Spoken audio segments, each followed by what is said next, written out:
Bonjour, je suis Flora Valmy, accompagnante en mieux-être et dans cette vidéo, je viens te parler de la clé de voûte de mes accompagnements, le fil conducteur de ce que je propose.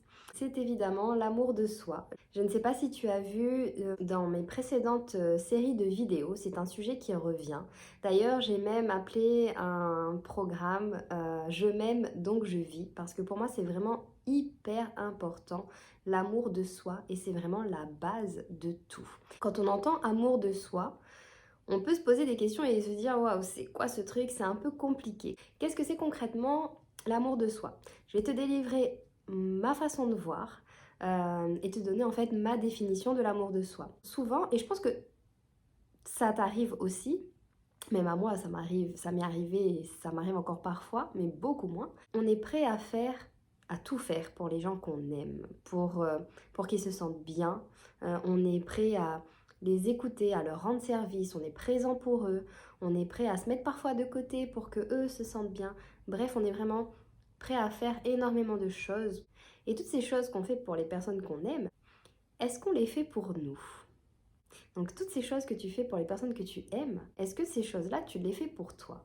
La grande majorité du temps, la réponse est non, ou j'en fais mais très peu. Si toi-même tu ne fais pas d'abord pour toi ce que tu es prêt à faire pour les autres, mais qui va le faire pour toi en fait? La personne avec laquelle tu passes tout ton temps, H24, 7 jours sur 7, depuis ta naissance jusqu'à ta mort, eh bien c'est toi.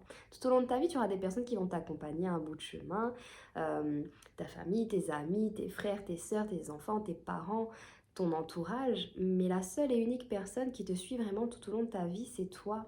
Alors si toi-même tu ne prends pas du temps pour toi et que tu n'apprends pas à t'aimer, à te donner cet amour-là, qui va le faire pour toi? À partir du moment où tu te choisis, c'est le début de la grande aventure et le début de la grande transformation. Si tu sais que tu as des tensions, tu as du stress, tu as des difficultés, bref, que tu as un mal-être, le fait d'oser vouloir t'en libérer et oser mettre les actions en place pour le faire, oser chercher des solutions, ça aussi c'est une preuve d'amour de soi. Et cet amour de soi m'a amené à créer ce concept dont je parle aussi dans une vidéo, qui est l'égoïsme généreux, ou l'art de prendre soin de soi sans délaisser ses proches. Je prends l'illustration souvent du masque à oxygène dans un avion. Si tu as déjà pris l'avion, je pense que tu as déjà certainement entendu l'équipage dire au moment des consignes de sécurité, en cas de dépressurisation, si le masque à oxygène tombe, donc de t'équiper toi d'abord, et ensuite pour aller équiper les autres beaucoup plus facilement. Souvent, les personnes qui viennent n'ont pas cette facilité à aller sur ce chemin d'égoïsme généreux. Et du coup, il y a des blocages, il y a vraiment des peurs aussi qui sont là, de la culpabilité par rapport au fait de penser à soi en priorité dans les programmes et dans mon accompagnement. Donc je vais vraiment t'aider.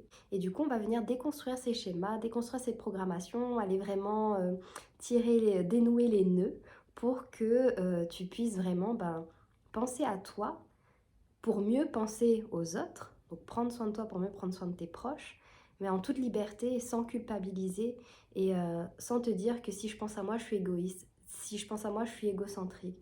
Non, pas du tout. Si je pense à moi, c'est que je m'aime, que je me respecte. Et si je pense à moi aussi d'abord, je suis encore plus disponible pour aller aider les autres. Donc c'est vraiment ça le pilier et vraiment la chose vraiment primordiale pour moi et c'est la base de mes accompagnements et de tout ce que je fais. Donc c'est vraiment l'amour de soi.